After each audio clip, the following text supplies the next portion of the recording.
پھر تیسرا فائدہ، اللہ کی مدد ملنا، فرشتوں کا ساتھ ملنا، فرشتوں کی تائید.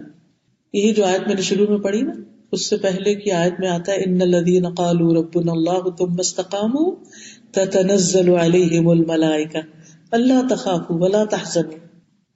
جو لوگ ایمان لائے اور انہیں استقامت اختیار کی، ان پہ فرشتے نازل ہوتے ہیں. خوف نہیں کرو، غم نہیں کرو. نحن اولیاؤکم، ہم تمہارے دوست ہیں، فی الحیات الدنیا، دنیا کی زندگی میں، اس دنیا میں. یہاں فرشتے دوست بن جاتے ہیں، ساتھ دیتے ہیں، مددگار ہوتے ہیں، آپ کے کام آسان ہو جاتے ہیں. اور پھر صرف یہی نہیں، وہ دوستی، دنیا کی دوستی دنیا تک ہی رہ جاتی ہے نا، وہ فی الآخرہ قبر میں بھی دوست ہیں، قیامت کے دن بھی دوست ہوں گے. جب کوئی انسان دوست نہیں ہوگا، رشتہ دار سب منہ موڑ جائیں گے، ہر شخص اکیلا ہوگا، ان کی دوستی کام آئے گی. لیکن یہ دوستی کب ملتی ہے؟ جب انسان وہ کام کرتا ہے جس سے اللہ راضی ہوتا ہے. وہ واقعہ یاد کیجئے کہ جب نبی صلی اللہ علیہ وسلم کی موجودگی میں ایک شخص نے ابو بکر رضی اللہ عنہ کو برا بھلا کہا، آپ خاموش رہے، مسکراتے رہے. جب آدمی حد سے بڑھ گیا تو حضرت ابو بکر نے بھی جواب دے دیا، تو آپ وہاں سے چلے گئے. ابو بکر بھی پیچھے چلے گئے، کہا اللہ کے رسول صلی اللہ علیہ وسلم وہ مجھے برا بھلا کہتا رہا، آپ بیٹھے رہے، جب میں نے جواب دیا تو آپ غصے میں آ گئے اور اٹھ گئے یہاں سے. آپ نے فرمایا تمہارے ساتھ ایک فرشتہ تھا جو تمہاری طرف سے اس کو جواب دے رہا تھا. سبحان اللہ. جب کوئی شخص ہمارے ساتھ زیادتی کرتا ہے اور ہم خاموشی اختیار کرتے ہیں، فرشتہ جواب دے رہا ہوتا ہے. اگر وہ ہمیں کوئی بد دعا دے رہا ہے، فرشتہ بھی آمین کہے گا اور اس کے لیے پلٹ کے بد دعا کرے گا، یعنی کہ اس کے لیے آمین کہے گا کہ یہ تم ہی پر پلٹے. فرشتہ جواب دے رہا تھا، اور جب تم نے جواب دیا فرشتہ چلا گیا، درمیان میں شیطان آ گیا، اور میں شیطان کی موجودگی میں نہیں رہ سکتا. پھر آپ نے فرمایا ابو بکر 3 چیزیں برحق ہیں. نمبر 1، جس بندے پر ظلم ہو اور وہ اللہ عز و جل کی خاطر خاموشی اختیار کر لے، اللہ اس کی مدد ضرور فرماتا ہے، اللہ اس کی مدد ضرور فرماتا ہے. نمبر 2، جو آدمی صلہ رحمی کے لیے جود و سخا کا دروازہ کھول دیتا ہے، یعنی رشتہ داروں کو دیتا رہتا ہے، دیتا ہے پھر دیتا ہے پھر دیتا ہے، وہ کچھ بھی نہیں دے رہے اور یہ دے رہا ہے دے رہا ہے دے رہا ہے. کیونکہ بعض اوقات ایسا بھی ہوتا ہے نا، وہ سمجھتے ہیں یہ ہمارا حق ہے. آپ باہر رہتے ہیں، آپ ڈالر کماتے ہیں، آپ کو تو دینا ہی چاہیے، دیتے ہی رہنا چاہیے، وہ اس کو فار گرانٹیڈ لیتے ہیں. تو آپ نے فرمایا اللہ اس کے مال میں اتنا ہی اضافہ کرتا ہے. وہ نہیں دے رہے آپ کو، نہ دیں، بھلے نہ دیں، کیونکہ اللہ آپ کے مال میں برکت ڈال دے گا، آپ کو کہیں اور سے کہیں بہتر دلوائے گا. بے فکر ہو کے خرچ کریں اور اس چیز کی توقع ہی نہ رکھے کہ انہوں نے کیا کیا کیا نہیں کیا. اور بعض اوقات ایسا ہوتا ہے نا، آپ ایک بہترین چیز لے کر جاتے ہیں، اپنی مشکل سے کمائی ہوئی، محنت کی ہوئی کمائی سے کوئی خوبصورت سے خوبصورت چیز لے کر جاتے ہیں، ان کو پسند ہی نہیں آتی. یا یہ کہ وہ اس کے بدلے میں آپ کو کوئی گھسی پٹی چیز دے دیتے، تو آپ کا دل خراب ہونے لگتا ہے، کہتے اب تو مجھے نصیحت ہوگی، اگلی دفعہ دیکھو پھر میں کیا کروں. یہ نہیں کہنا. آپ خوش رکھیں اپنے آپ کو، میں نے اللہ کے لیے دی تھی، میرا رب مجھے اس سے بہتر دے گا. اور آپ تجربہ کر کے دیکھ لیجیے، اللہ سبحانہ وتعالی کبھی نہیں چھوڑے گا، ضرور دے گا. آپ کا دیا ہوا کہیں ضائع نہیں ہوتا، بشرطے کہ اللہ کے لیے دیں. تیسرے، جو آدمی اپنے اوپر مانگنے کا دروازہ کھول لیتا ہے تاکہ اپنا مال بڑھائے، اللہ تعالیٰ اس کی قلت میں اور اضافہ کر دیتا ہے، اس کو کبھی بھی پھر پورا نہیں پڑتا، ہمیشہ وہ کمی کا شکار ہی رہتا ہے. نیکسٹ فائدہ، معاف کرنے سے سکون اور اطمینان کا ملنا، سکون سے سونا، دل سے بوجھ ہٹا کے، آف لوڈ کر کے سکون سے آرام سے سوئیں. فضیل بن ایاز کا فرمان ہے کہ جب کوئی شخص تم سے کسی اور کی شکایت کرے، کوئی اپنا مسئلہ لے کر آئے، تو کہا کرو اے میرے بھائی اسے معاف کر دو، کیونکہ معاف کرنا تقوی کے زیادہ قریب ہے. وَأَن تَعْفُوا أَقْرَبُ لِلتَّقْوَىٰ. اگر وہ کہے میرا دل معاف نہیں کر سکتا، کیونکہ لوگوں کو اگر آپ یہ مشورہ دیں نا معاف کر دو، کہتے میں معاف نہیں کر سکتی، میں تو بدلہ لوں گا جیسے اللہ نے مجھے حکم دیا. تو پھر اسے کہو کہ اگر تم صحیح طرح بدلہ لے سکتے ہو تو لے لو، ورنہ معافی کے دروازے کی طرف پلٹو، یعنی زیادتی نہ کرنا کسی کے ساتھ، کیونکہ یہ بہت وسعت والا دروازہ ہے. اور جو معاف کر دے اور اصلاح کر لے تو اس کا اجر اللہ کے ذمہ ہے. معاف کرنے والا تو رات کو آرام سے اپنے بستر پر سو جاتا ہے اور بدلہ لینے والا دن رات فکر میں مبتلا رہتا ہے. تو زندگی میں سکون چاہتے ہو تو معاف کر دو، اور اپنے آپ کو کہو میں معاف کر سکتی ہوں، میں اسٹرانگ ہوں، میں معاف کر سکتی ہوں، اللہ کی مدد سے میں معاف کر سکتی ہوں، میرے لیے معاف کرنا کوئی مشکل نہیں. صرف ایک کہنے کی بات ہے نا، بس کر دیا، بات ختم، اندر رکھ کے کیا فائدہ. اگلا فائدہ، معاف کرنے سے عزت میں اضافہ ہوتا ہے. معاف کرنے والے کی عزت میں اضافہ ہوتا ہے. ابو ہریرہ سے روایت ہے، رسول اللہ صلی اللہ علیہ وسلم نے فرمایا، صدقہ مال کو کم نہیں کرتا، اور معاف کرنے سے اللہ بندے کی عزت ہی میں اضافہ کرتے ہیں. یعنی معاف کرنے والے باعزت لوگ ہوتے ہیں، اور جو اللہ کے لیے تواضع اختیار کرے، نیچے ہو جائے، اللہ اس کو بلندی عطا کرتا ہے. کیونکہ عام طور پر شیطان ہمیں کیا خیال ڈالتا ہے، اگر تم معاف کرو گے نہیں تمہارے سر چڑھتے ہی جائیں گے.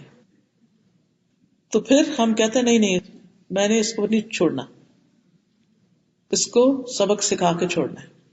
ٹھیک ہے، آپ اس کو سمجھائیں، سبق سکھائیں، لیکن زیادتی نہ کریں کسی پر. ہاں، آپ اپنے حسن سلوک سے، اچھے اخلاق سے بھی سبق سکھا سکتے ہیں. بہرحال آپ صلی اللہ علیہ وسلم نے جب یہ بات فرمائی تھی تو قسم بھی کھائی تھی کہ جو اللہ کی خاطر جھک جاتا ہے، معاف کرنے میں تھوڑا جھکاؤ ہوتا ہے نا، جھکنا پڑتا ہے، اللہ اس کی عزت میں اضافہ کر دیتا ہے. امام شافعی کہتے ہیں، لوگوں نے کہا کہ آپ سے جھگڑا کیا گیا ہے تو آپ کیوں چپ ہیں؟ یعنی لوگ آپ کو اتنی باتیں سنا کے چلے گئے اور آپ چپ. تو میں نے انہیں کہا کہ جھگڑے کا جواب دینا لڑائی کے دروازے کے لیے چابی کی حیثیت رکھتا ہے. یعنی اگر میں ان کی باتوں کے جواب دوں گا تو جھگڑا بڑھ جائے گا. جاہل یا احمق سے درگزر کرنا ہی اخلاق ہے. ہاں، اسی میں عزت کی حفاظت اور اس کی اصلاح ہے. شیر خاموش بھی ہوں تو لوگ ان سے ڈرتے ہیں، کتا بھونک رہا ہو تو اس پر خاک ڈالی جاتی ہے، پتھر پھینکے جاتے ہیں. کتنی عقل مندی کی بات کی. شیر خاموش بھی ہو تو لوگ اس سے ڈرتے ہیں، یعنی میری خاموشی بھی اپنا کام کرے گی. اور اگر میں جواباً چیخنا چلانا شروع کر دوں تو اس سے کیا ہوگا؟ اس سے بڑھ کر مصیبت آئے گی، فائدہ کچھ نہیں. اور یہ بھی یاد رکھے کہ گناہ جتنا بڑا ہوتا ہے اس سے درگزر کرنا اتنی ہی بڑی فضیلت کا حامل ہوتا ہے. یعنی جتنی بڑی غلطی کسی کی معاف کریں گے اتنا ہی بڑا اجر ملے گا. آپ کہتے ہیں نا چھوٹی چھوٹی چیزیں تو انسان چھوڑ دیتا ہے، لیکن یہ تو بہت بڑی بات ہے، اس کو تو نہیں معاف کیا جا سکتا. لیکن جو جتنی بڑی بات ہوگی اس کا ریوارڈ اتنا ہی بڑا آئے گا. اگلا فائدہ، معاف کرنے والے کا اجر اللہ کے ذمہ. وَجَزَاءُ سَيِّئَةٍ سَيِّئَةٌ مِثْلُهَا فَمَنْ عَفَا وَأَصْلَحَ فَأَجْرُهُ عَلَى اللَّهِ. اور جس کا اجر اللہ اپنے ذمہ لے لے وہ کتنا بڑا ہوگا، اس کا تو آپ اندازہ ہی نہیں کر سکتے. قیامت کے دن بہترین اجر ملنا. جو آدمی اپنے غصے کو نافذ کرنے کے باوجود پی گیا، رسول اللہ صلی اللہ علیہ وسلم نے فرمایا اللہ قیامت کے دن اس کے دل کو امیدوں سے بھر دے گا. یعنی اس کے اندر خوف پریشانی نہیں ہوگی، اسے بہت امید ہوگی کہ میرا معاملہ بہت اچھا ہوگا میرے ساتھ. وہ اس دن خوف سے نکل آئے گا. ایک حدیث میں آتا ہے لا تغضب ولک الجنہ، لا تغضب ولک الجنہ. بس اتنا سا جملہ لکھ کے لگا دیجیے، خوبصورت الفاظ میں لکھ کے کہیں نہ کہیں انگلش میں اس کا ترجمہ کر لیجئے، لا تغضب، غضبناک نہ ہو، غصہ نہ کرو، ولک الجنہ، اور تمہارے لیے جنت ہے. لا تغضب ولک الجنہ، غصہ نہ کرو، تمہارے لیے جنت ہے. آپ دیکھیے کہ اگر معاف کر کے، غصہ نہ کر کے جنت مل سکتی ہے تو پھر یہ چھوٹے سے جھگڑے کو چھوڑ نہیں سکتے ہو؟ چھوڑ سکتے ہیں. اگلا فائدہ، قیامت کے دن عزت کا ملنا. قیامت کے دن بھی معزز لوگوں میں شامل ہوں گے. رسول اللہ صلی اللہ علیہ وسلم نے فرمایا جو بندہ کسی کے ظلم کو معاف کرے گا اللہ قیامت کے دن اس کی عزت بڑھا دے گا. آپ خود سوچئے کہ ساری مخلوق وہاں جمع ہوگی اور اس میں کسی کو عزت ملے، یہ کوئی معمولی بات نہیں. دنیا میں بھی اگر کسی کو کوئی عزت ملتی ہے، کوئی ایوارڈ ملتا ہے، کوئی اس کی شان بلند ہوتی ہے تو اس کے لیے، سب خاندان والوں کے لیے کتنی خوشی کی بات ہوتی، دوستوں ساتھیوں کے لیے. تو آپ خود سوچیے قیامت کے دن کسی کو کوئی ایوارڈ ملے اور عزت ملے، کوئی معمولی چیز نہیں. نبی صلی اللہ علیہ وسلم نے فرمایا 3 قسم کے لوگ جنتی ہیں، ان میں سے ایک رحم اور شفقت کرنے والا شخص جو ہر قرابت دار اور ہر مسلمان کے لیے نرم دل ہو۔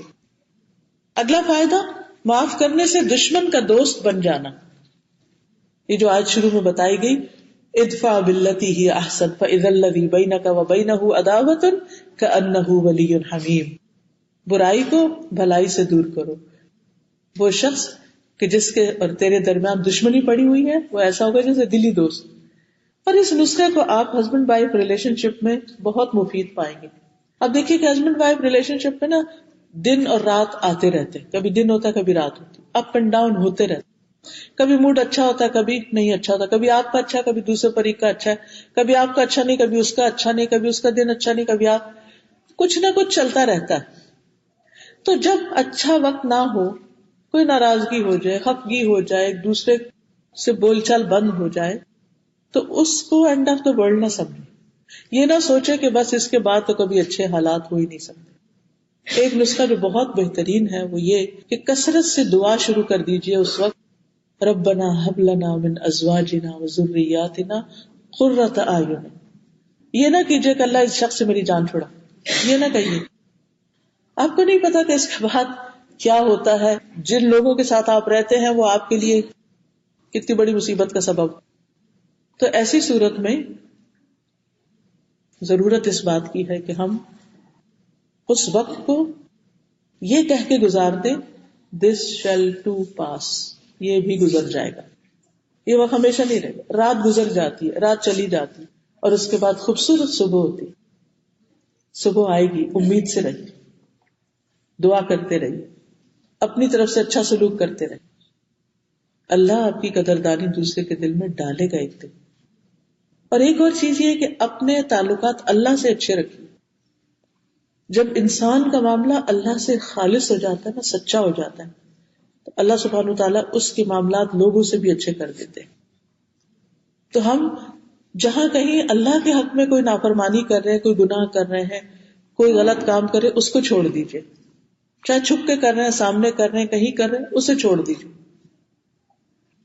خاص طور پر چھپے گناہوں سے پرہیز کرنا، جہاں کوئی نہ دیکھ رہا ہو، وہاں پر اللہ کی نگرانی کو سامنے رکھتے ہوئے معاملہ اچھا رکھنا۔ ابن عباس کہتے ہیں ادفع باللتی ہی احسن سے مراد ہے غصے کے وقت صبر کر لو، برائی کو معاف کر دو۔ جب لوگ ایسے اخلاق اختیار کریں گے تو اللہ ان کو ہر آفت سے بچائے گا، اور ان کے دشمن بھی عاجز ہو کر ان سے دلی دوستی کر لیں گے۔ یہاں پر ایک چھوٹا سا واقعہ بیان کرنا چاہوں گی۔ کسی جگہ میں نے پڑھا تھا کہ ایک گورنمنٹ آفیسر تھا، اس کی ٹرانسفر ہوئی لاہور سے کراچی، تو ریل کار سے اس کو جانا تھا، تو اسٹیشن پہنچا، ٹکٹ خریدا، گاڑی جس لائن پہ کھڑی تھی وہاں اس کو پہنچنے کے لیے سامان خود اٹھا کے جانا مشکل تھا، تو اس نے ایک کلی لے لیا، وہ جو پورٹر ہوتے ہیں، اور اسے کہا کہ میرا یہ سامان میرے ساتھ وہ فلاں گاڑی تک پہنچا دو۔ اس نے سامان لیا اور اس کے پیچھے پیچھے ہو لیا، رش بہت تھا، وہ شخص خود تو کسی طرح بچا کے نکل کے گاڑی تک پہنچ گیا، ایک کلی چونکہ سامان سے لدا ہوا تھا یا اس کے ساتھ جو بھی تھا وہ وہاں نہیں پہنچ پایا۔ اب ہوا یہ کہ اتنی دیر میں گاڑی کے چلنے کے لیے وسل ہو گئی، اب اس شخص کی ٹرین مس ہو گئی۔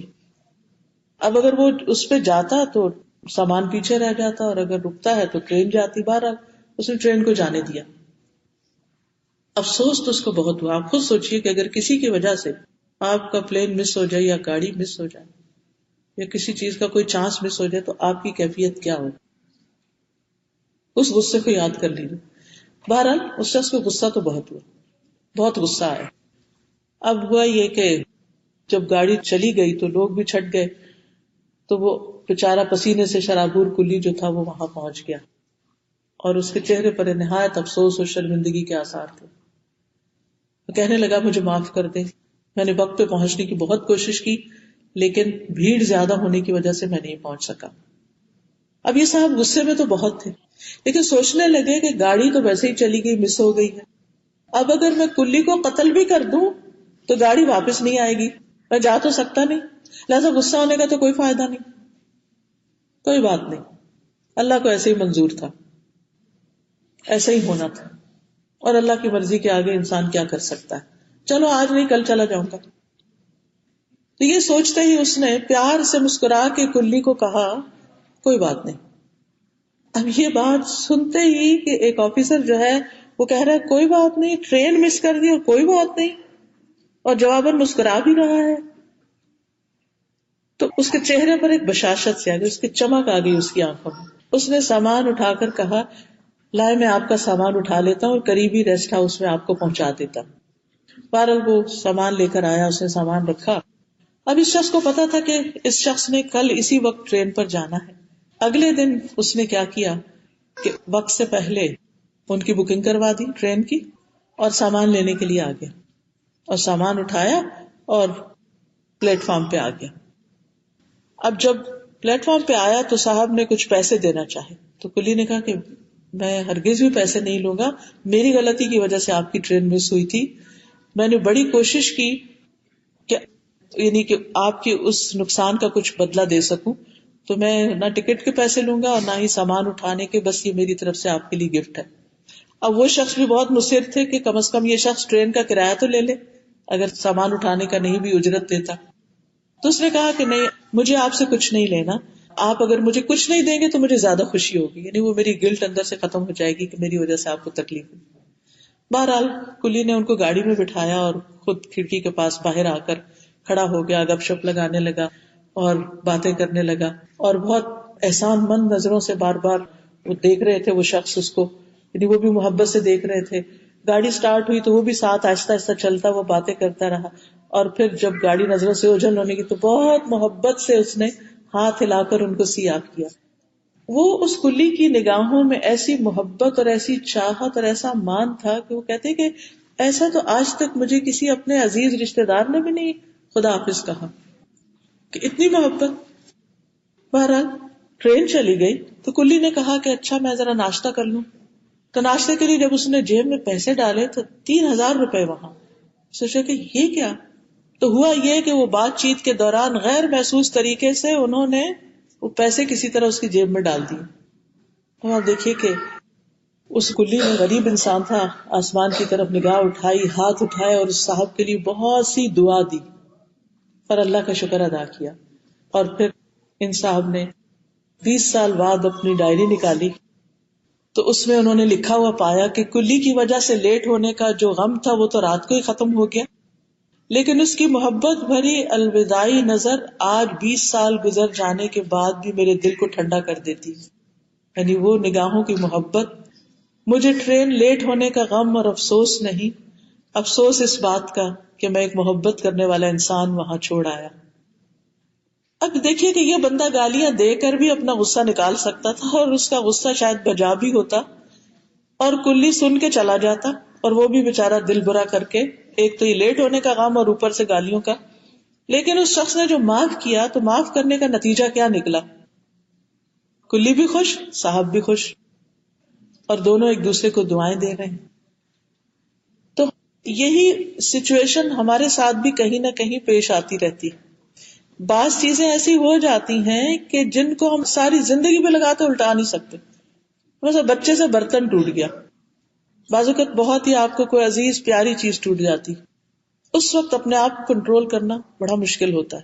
لیکن میں نے خود پرسنلی اس کا تجربہ کیا کہ جب میری کسی ہیلپر سے کبھی کچن میں کوئی برتن ٹوٹا یا کوئی اور نقصان ہوا تو میں نے اپنے سے وعدہ کیا ہوا تھا کہ نقصان جو ہو گیا وہ واپس نہیں آ سکتا، اور بعض اوقات ایسے لوگوں کے ہاتھوں نقصان ہوتا ہے کہ وہ بےچارے اس کو بھر بھی نہیں سکتے، میں اس پر غصہ نہیں کروں.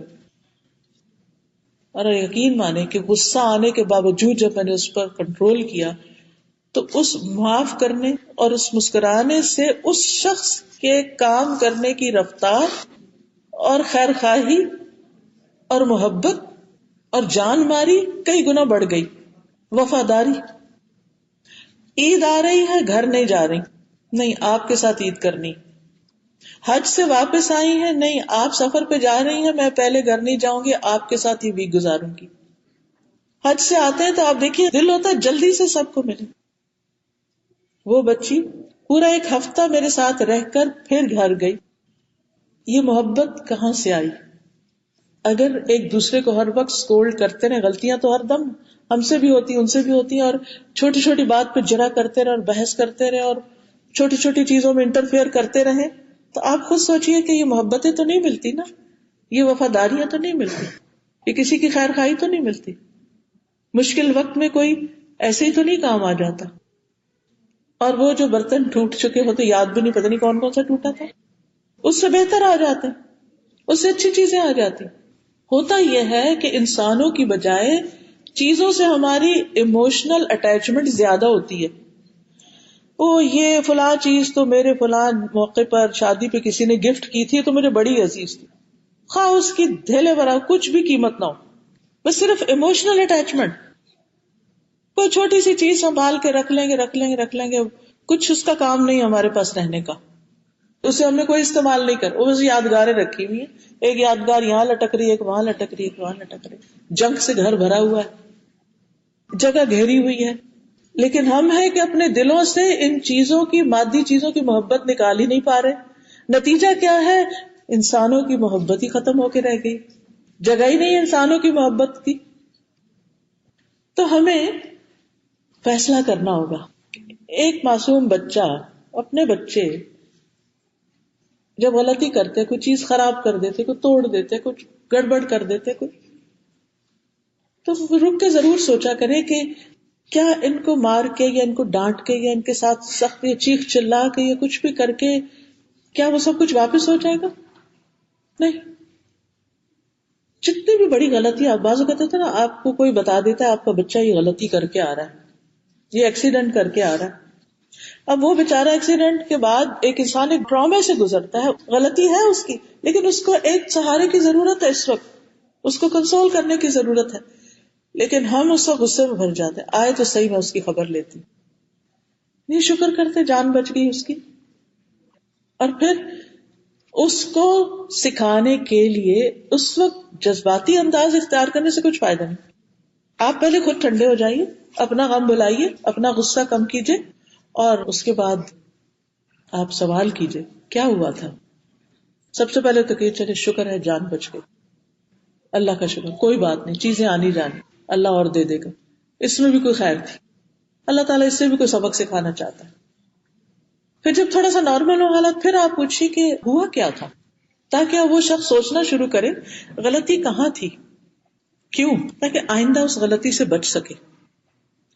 آپ کے چیخنے، داڑنے، غصہ کرنے، برا بلا کہنے سے اس کو موقع نہیں ملے گا کہ وہ اپنی غلطی کی اصلاح کے لیے کچھ سوچ سکے.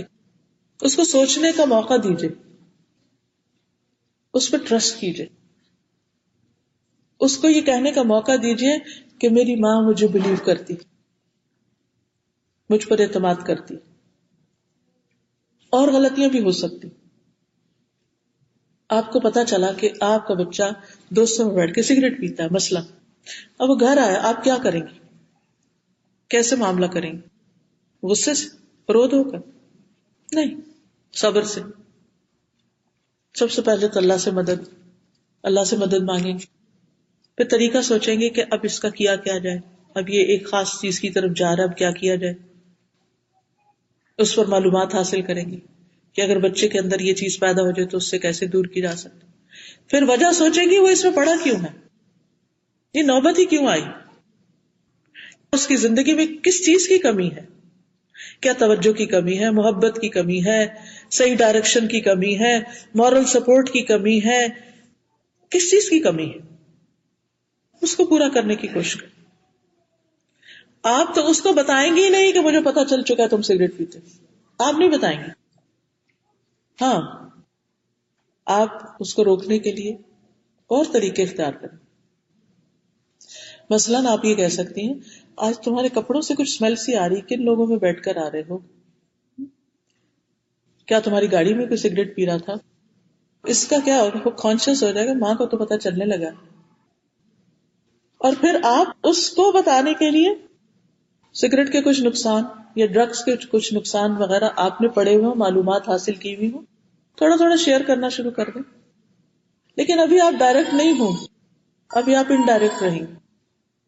اور اگر ایسی نوبت آ بھی جائے کہ آپ کو ڈائریکٹ ہونا پڑے تو اس میں بھی آسان طریقہ اختیار کریں. آپ دیکھیے کہ مثلاً آپ کو پتا چلے کہ آپ کے شوہر کسی غلط راستے پہ نکل رہے ہیں، کسی اور چیز میں انوالو ہو رہے ہیں، کسی اور میں انوالو ہو. آپ کو پتہ چل گیا. عورت کے لیے خبر بجلی گرنے سے بڑھ کر. اب کیا شوہر گھر آئے گا تو آپ ہنگامہ مچا دیں گے؟ کیا اس سے مسئلہ حل ہوگا؟ نہیں.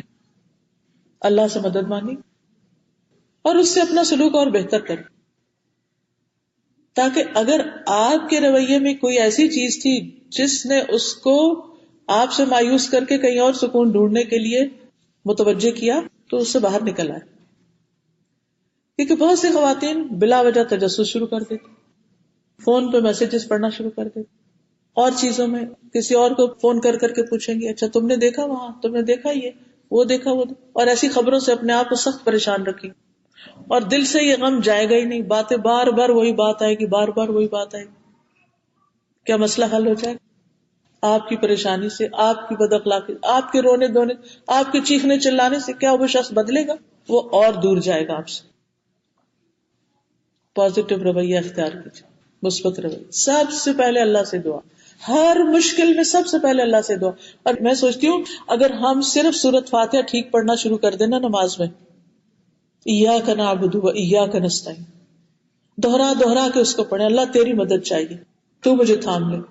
حسبی اللہ لا الہ الا هو علیہ توکلت وہو رب العرش العظیم. وہ عرش عظیم کا رب ہے، مجھے اس کی مدد چاہیے. اب میں اس سچویشن میں ہوں، بچے سے مشکل ہو گئی، شوہر سے مشکل ہو گئی، مالی مشکل آ گئی، کوئی اور پرابلم آ گئی، اللہ کی مدد چاہیے. حوصلے سے کام لیجیے، حوصلے سے، صبر سے، بہادر بنیے کہ اب یہ تو چیز ہو گئی، اب اس کا علاج کیا ہے، اب اس کا علاج کرنا ہے. ایسی صورت میں اللہ کی مدد سے آپ جلد اس مشکل سے نکل آئیں. اور اگر مشکل وہاں رہی بھی نا، کہ اللہ کا فیصلہ یہ کہ ابھی وہ مشکل آپ کی زندگی میں رہے، آپ کے اندر کا جو حوصلہ اور آپ کے اندر کی جو دنیا کی، یعنی آپ کے اندر کی جو فضا ہے، اگر وہ خوشگوار ہو گئی تو دنیا میں تو بے شمار مسائل ہیں. وہ ہمیں اس لیے مسئلہ نہیں لگتا کہ وہ ہمارا مسئلہ نہیں. آپ دیکھیں سیریا میں مسائل کم ہیں. اس دفعہ حج پہ جانا ہوا تو مینا کے دن آپ سب کو معلوم ہے کہ بہت چھوٹے سے جگہ پر انسان، میٹرس بھی بس لٹرلی اتنا سا ہوتا ہے جس میں انسان ایک سائڈ پر یا دوسری سائڈ پر رہ سکتا، پراپر طریقے سے لیٹ بھی نہیں سکتا. ساتھ ساتھ لوگوں کے بیڈ جڑے ہوئے ہوتے ہیں. بالکل اجنبی لوگوں کے ساتھ لیٹنا، بازو کا کسی کو کھانسی ہے، کوئی خراٹے لے رہا ہے، کوئی کچھ کر رہا ہے، کوئی بے وقت اٹھ کے روشنی جلا دے، یعنی ایسی چیزیں ہوتی ہیں کہ جس میں مسلسل نفس کا امتحان ہی امتحان ہے. سب صبر صبر صبر، کیونکہ حج میں لا فسوق ولا جدال فی الحج، وہ تو کرنا ہی نہیں. تو میں سوچ رہی تھی مینا کیمپ میں 3 دن گزارنا اگر مشکل ہے تو جو لوگ سالوں سال سے کیمپوں کی زندگی بسر کر رہے ہیں، جن کے سروں پہ کوئی چھت نہیں، جن کے لیے کوئی پراپر سینیٹیشن کا انتظام نہیں، وہ کیسے زندگی بسر کر رہے ہیں؟ ہم اپنے مسائل کو لے کے اتنا بڑا بنائے ہوئے، چھوٹے چھوٹے ایشوز کو ہم نے اپنے سر پہ اتنا سوار کر لیا ہے کہ ہم اپنے صلاحیتوں کو صحیح جگہ پر استعمال نہیں کر پا رہے. ہم اپنی آخرت کے لیے بہت کچھ کما نہیں پا رہے، کیونکہ مشکلات سے گناہ تو جھڑیں گے لیکن اجر میں اضافے کے لیے تو آپ کو عبادت، اچھے اچھے کاموں کی کثرت کرنی پڑے گی. وہ کیوں نہیں کر پا رہے؟ کیونکہ یہ ساری انرجی یہیں ڈرین ہوتی چلی جا رہی. تو حل کیا ہے؟ سب سے پہلے تو معاف کریں لوگوں کو کہ انسان ہے، کمزور ہے، خطا کار ہے، ہم سے بھی غلطی ہوتی، ان سے بھی غلطی ہو گئی، جانے دیں. اور پھر حل سوچیں گے کہ علاج کیا کرنا ہے. علاج بھی تبھی کر سکیں گے جب آپ خود ہوش میں ہوں گے، خود اسٹرانگ ہوں گے. کیا وہ ڈاکٹر کسی کا آپریشن کر سکتا ہے جو خون دیکھ کے بے ہوش ہو جائے؟ نہیں. تو آپ کو اتنے چھوٹے دل کا نہیں ہونا چاہیے، دل بڑے کریں. جب دل بڑے کریں گے تو اللہ تعالیٰ، حدیث میں آتا ہے من یتصبر یصبرہ اللہ، جو صبر کرے گا اللہ اس کو صبر دے گا، اس کو بڑی ہمت دے گا اور معاملات آسان ہو جائیں گے. تو یہ چند تھے معاف کرنے کے فائدے. اب تھوڑے سے نقصان بھی بتا دیتی ہوں اس کے سمیت جو ابھی میں نے بات کی. نہ کرنے کے نقصان، معاف نہ کرنے کے نقصان، وہ بھی لکھ لیجئے. نمبر 1، جو معاف نہیں کرتا اسے معاف نہیں کیا جاتا.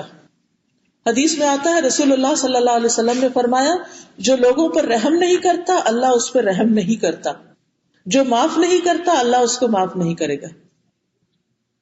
ہر پیر اور جمعرات کو اللہ کی طرف سے بخشش ملتی، لیکن جو کسی کو معاف نہیں کرتا اس کے بارے میں کیا آتا ہے؟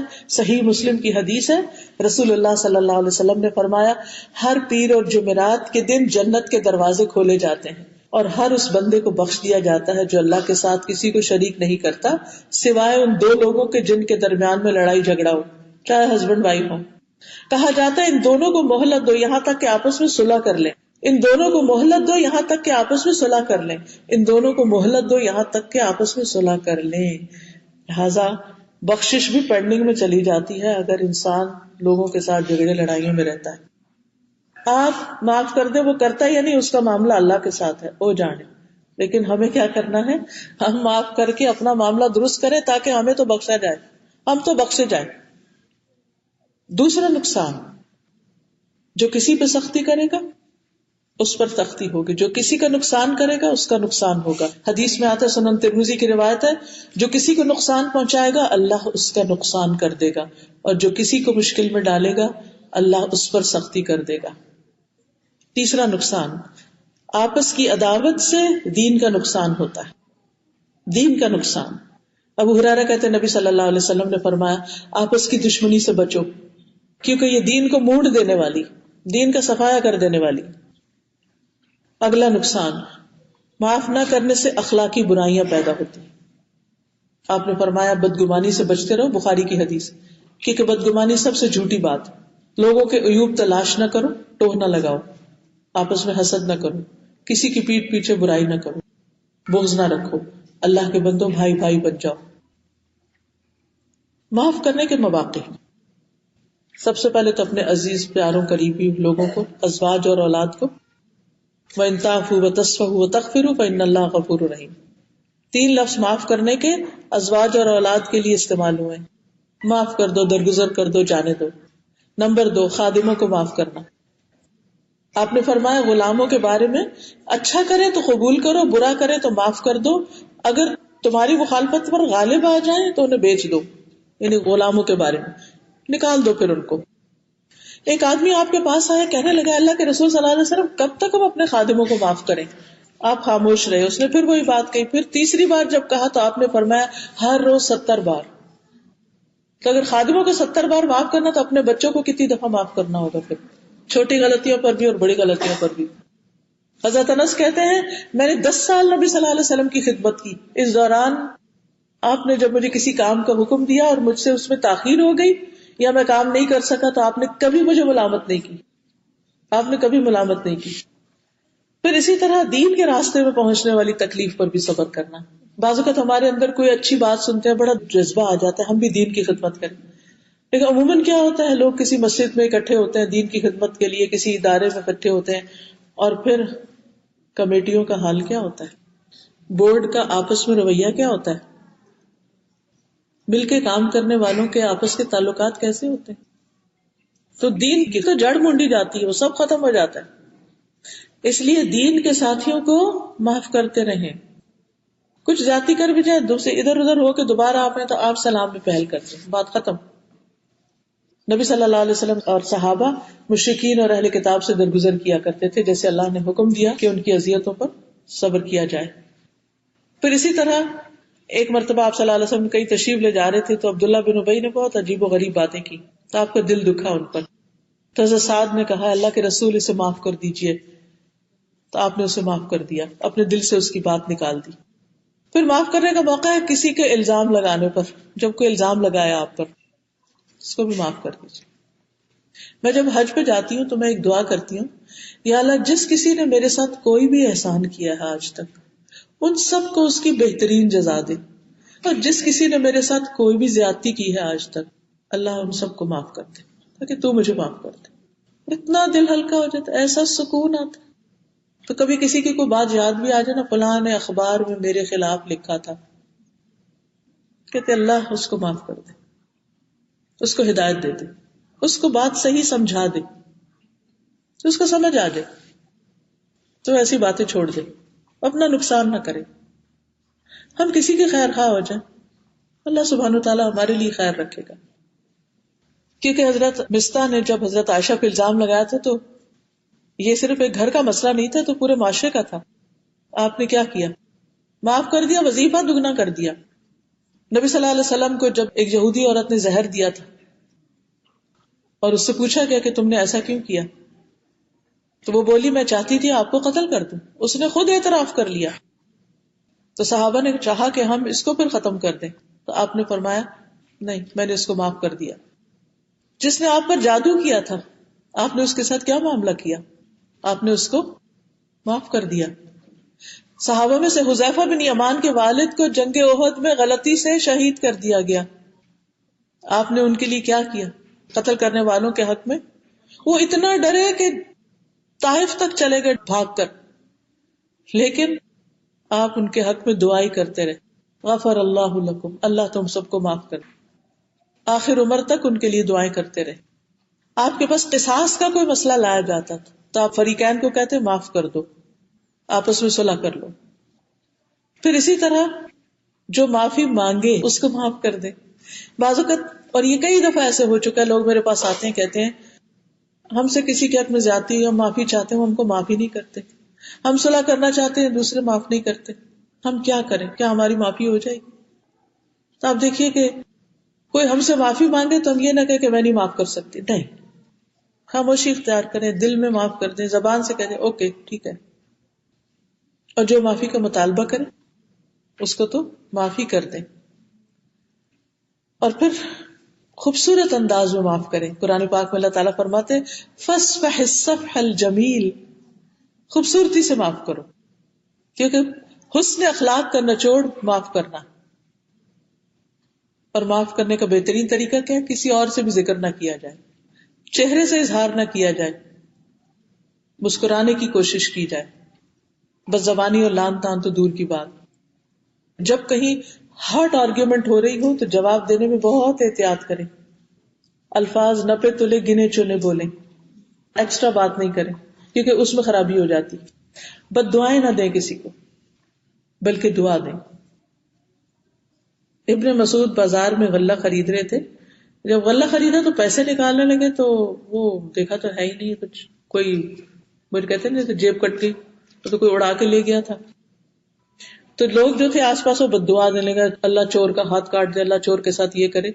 تو انہوں نے کہا اگر ان درہموں کے چرانے پر اسے مجبوری نے آمادہ کیا ہے تو اے اللہ اس کے وہ جو مجھ سے لے گیا اس میں برکت ڈال دے. خیر میں وہ جو چرا کے لے گیا اگر کسی مجبوری سے چرایا اس نے تو اللہ اس میں برکت ڈال دے. اگر گناہ پر دلیری نے اس کو اس پہ آمادہ کیا چوری پہ، اللہ یہ اس کا آخری گناہ ہو، اس کے بعد کبھی نہ چوری کرے. کیا خوبصورت دعا. پھر اسی طرح جن کو معاف کیا جائے ان سے اچھی امید دل میں رکھی جائے کہ کبھی ان سے خیر بھی پہنچے گی. اور بہت دفعہ ایسا ہوتا ہے کہ جن لوگوں کو ہم معاف کرتے ہیں کبھی وہ بہت اچھے سے کام بھی آتے ہیں. نبی صلی اللہ علیہ وسلم نے طائف والوں کو معاف کر دیا تھا تو کیا ہوا؟ ان کی نسل سے ایسے لوگ پیدا ہوئے جو اللہ کی عبادت کرنے والے تھے اور دین کی خدمت کرنے والے تھے. لا علمی سے کسی سے کچھ ہو جائے تو اس کو رعایت دی جائے. اگر کوئی ہمیں نصیحت کرے کہ معاف کر دو تو نصیحت قبول کی جائے. بدلہ لینے کا موقع ملے بھی تو نہ لیا جائے، احسان کیا جائے. اور یہ دعائیں مانگی جائیں ربنا اغفر لنا ولاخواننا الذین سبقونا بالایمان ولا تجعل في قلوبنا غلا للذین آمنوا ربنا انک رؤوف رحیم. اے ہمارے رب ہمیں بھی بخش دے اور ہمارے ان بھائیوں کو بھی جو ہم سے پہلے ایمان لائے تھے، اور جو لوگ ایمان لائے ہیں ان کے لیے ہمارے دلوں میں کدورت نہ رہنے دے. اے ہمارے رب تو بڑا شفقت کرنے والا مہربان ہے. پھر یہ دعا اپنے لیے مانگے اللہم اہد قلبی، اللہ میرے دل کو ہدایت دے، وسدد لسانی، میری زبان درست کر دے، واسلل سخیمۃ قلبی، اور میرے دل کے کینے کو دور کر دے. اور پھر اللہم انی اعوذ بک من الفقر والقلۃ والذلۃ واعوذ بک من ان اظلم او اظلم. اے اللہ میری فقر و فاقہ، قلت اور ذلت سے میں تیری پناہ چاہتا ہوں، اور اس بات سے تیری پناہ میں آتا ہوں کہ میں کسی پہ ظلم کروں یا کوئی مجھ پہ ظلم کرے. پھر اللہم انی اعوذ بک من شر سمعی ومن شر بصری ومن شر لسانی ومن شر قلبی ومن شر منی. اللہ میں تیری پناہ چاہتا ہوں اپنے کان کی برائی سے، اپنی آنکھ کی برائی سے، اپنی زبان کی برائی سے اور اپنے دل کی برائی سے، کیونکہ انتقام کا مادہ دل میں ہوتا ہے، اور اپنی خواہش کی برائی سے.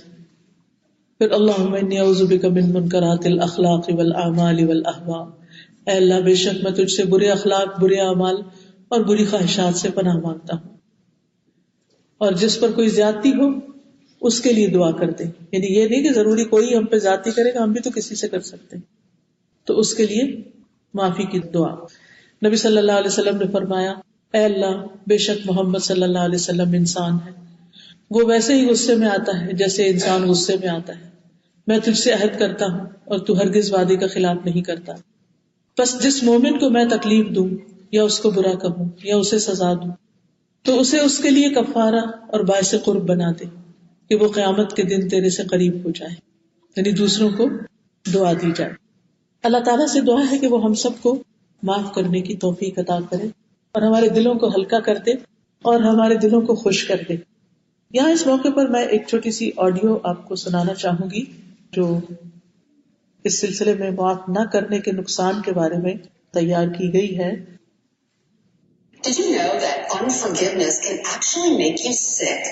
It's classified as a disease in medical books. Now, forgiveness therapy is being used to help treat diseases like cancer. Dr. Stephen Standiford, a cancer surgeon, says unforgiveness makes people sick and keeps them sick. It's important to treat emotional wounds or disorders because they really can hinder someone's reactions to the treatments, even someone's willingness to pursue treatment. Of all cancer patients, 61% have forgiveness issues, and of those, more than half are severe. That's according to research by Dr. Michael Berry, a pastor and the author of the book, The Forgiveness Project. These negative emotions, this anger and hatred, creates a state of chronic anxiety. Chronic anxiety very predictably produces adrenaline and cortisol, which deplete the production of natural killer cells, which is your body's foot soldier in the fight against cancer. When a person forgives from the heart, which of course is the gold standard that we use in Matthew 18, forgiveness from the heart, we find that they're able to find a sense of peacefulness. Quite often our patients refer to that as a feeling of lightness. Lord, we don't realize what a burden anger and hatred is until we let it go. And the first step in forgiveness therapy is recognizing forgiveness is not the same thing as condoning what a person did, which is the major hurdle for most patients. تو جدید research کے مطابق معاف نہ کرنا جسمانی بیماریوں کا بھی سبب بنتا ہے. کینسر کے 61% پیشنٹس جو تھے ان کا مسئلہ معاف نہ کرنا تھا، دل میں نفرت، ہیٹرڈ، گرجز رکھنا. لوگ تو برا کرتے ہی رہیں گے اور یہ تکلیفیں سامنے آتی ہی رہیں گی. ہمیں اپنے آپ کو بچانا ہے، جیسے سردی سے بچاتے ہیں نا اپنے آپ کو، گرمی سے بچاتے ہیں، خطرے کی چیزوں سے بچاتے ہیں، تو اس میں بھی ہمیں اپنے آپ کو پروٹیکٹ کرنا ہے، اپنے اوپر کچھ پہن لینا ہے، اپنے دل کو مضبوط کرنا ہے، اللہ سبحانہ وتعالیٰ سے تعلق بڑھانا ہے. لیکن ان چیزوں کو اپنے اندر پالنا نہیں، کیونکہ دنیاوی اعتبار سے بھی نقصان دہ اور آخرت کے اعتبار سے. تو ہم سب اللہ تعالیٰ سے دعا کرتے ہیں، اللہ ہم نے سب کو معاف کیا، تو ہمیں معاف کر دے، ہمارے دلوں کو ٹھنڈا کر دے، ہمیں خوشیاں عطا کر دے، دنیا کی بھی اور آخرت کی بھی. ہمیں اپنی اولاد کی طرف سے خوشیاں عطا فرما، ہمیں اپنے شوہر کی طرف سے خوشیاں عطا فرما. یا رب العالمین ہمارے آپس کے خاندانوں کے تعلقات بھی بہتر بنا دے. یا اللہ ہمیں اپنے والدین کی عزت کی توفیق دے. اللہ ہمیں اپنے بوڑھے والدین کی کیئر اور خدمت کی توفیق عطا فرما. اللہ ہمیں اپنے بچوں کو معاف کرنے کی توفیق عطا فرما. اللہ اپنے بہن بھائیوں کو معاف کرنے کی توفیق عطا فرما. یا رب العالمین جو مالی مشکلات کا شکار ہیں ان کی پریشانی دور فرما، جو قرضوں کے بوجھ تلے دبے ہوئے غم کا شکار ہیں اللہ ان کا غم اور پریشانی بھی دور فرما. یا رب العالمین جتنے بھی لوگ اس مجلس میں آئے ہیں سب کا آنا قبول فرما، سب کی کوششیں اور محنت قبول فرما. ربنا تقبل منا انك انت السميع العليم وتب علينا انك انت التواب الرحيم وصلى الله تعالى على خير خلقه محمد وعلى آله واصحابه واهل بيته اجمعين برحمتك يا ارحم الراحمين. الہی آمین. سبحانك اللهم وبحمدك اشهد ان لا اله الا انت استغفرك واتوب اليك. اللهم صل على محمد وعلى آل محمد كما صليت على إبراهيم وعلى آل إبراهيم إنك حميد مجيد. اللهم بارك على محمد وعلى آل محمد كما باركت على إبراهيم وعلى آل إبراهيم إنك حميد مجيد.